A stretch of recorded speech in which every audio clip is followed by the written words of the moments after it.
किमिया आश्रम में आप सभी का स्वागत है। इस आश्रम की नींव सालों पहले वशिष्ठ ऋषि ने रखी थी और अब का भार हमारे पास। जब पुणे में इस आश्रम की शुरुआत करने की कोशिशें की गई, तब छोटे से आश्रम से इसकी शुरुआत हुई। धीरे धीरे लोग बढ़े, धीरे धीरे प्रोसेस के एक्टिवेशन हुई, धीरे धीरे बहुत से कैंप्स और बहुत सी ध्यान की साधनाओं के तहत बहुत से लोग जुड़े। छोटे से आश्रम से बड़े आश्रम में बहुत से कार्यक्रमों के बीच बहुत से लोग जुड़ते गए। आश्रम का काम बढ़ता ही गया। गुरु पूर्णिमाएं हुई।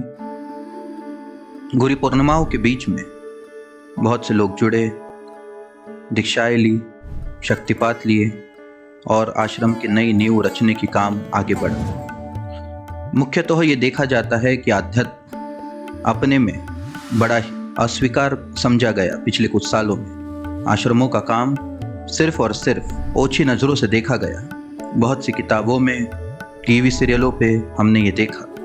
लेकिन मेरा ऐसा मानना है कि आश्रमों का काम अब पर्सन डिपेंडेंसी से प्रोसेस डिपेंडेंसी पर आ चुका है। इंसान इम्पोर्टेंट नहीं है, लोगों को प्रोसेस देना है अब आश्रम का काम है। ये वैसे ही है कि जैसे हम शिक्षा लेते हैं टीचर के पास जाकर और शिक्षित होते हैं अपनी पढ़ाई के साथ अपने को सक्षम करने के लिए।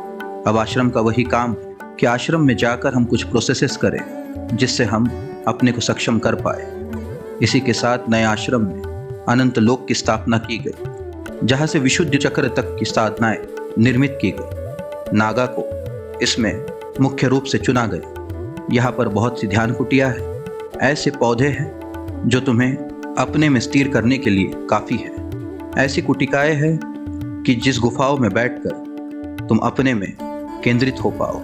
महीनों तक चले इन पूजाओं के साथ नागा की मूर्तियों को सिद्ध किया गया ताकि मनुष्य कोई भी हो जिसे प्रोसेस पता भी ना हो, वो अपने में स्थिर हो सके। ये ध्यान के लिए और भक्ति के लिए भक्ति के मंदिर को स्थापित किया गया। हनुमान को चुना गया। हनुमान परम भक्त थे। हनुमान की ही भक्ति की ऊर्जा को लेकर इस मंदिर की नींव रची गई। एक ऐसा मंदिर जो किसी भी तरह की पूजा पाठ भक्ति से रिलेटेड कोई भी चीज़ को तुम में और स्वीकृति जगाए, तुम्हें आगे लेकर जाए। भक्ति के स्थल पर बैठते ही तुम अपने में स्वीकार भूत हो जाओ। इस आश्रम की नींव इसी उद्देश्य के साथ रखी गई है। एक ऐसी नींव कि जिसमें मनुष्यता अपने पूर्ण रूप में प्रकट करने की, अपने ध्यान, अपने भक्ति, जिस भी पाथ के तुम हो, जिस भी पथ के तुम हो, तुम्हें पूर्ण ऊंचाइयाँ मिले।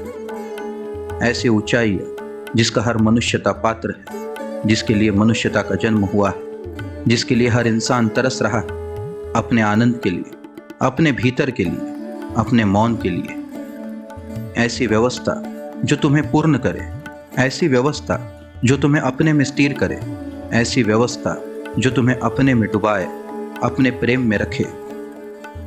और ये सब प्रोसेस से हो। यहाँ पर कोई इंसान महत्वपूर्ण नहीं है, बस काम महत्वपूर्ण, तुम महत्वपूर्ण। धन्यवाद।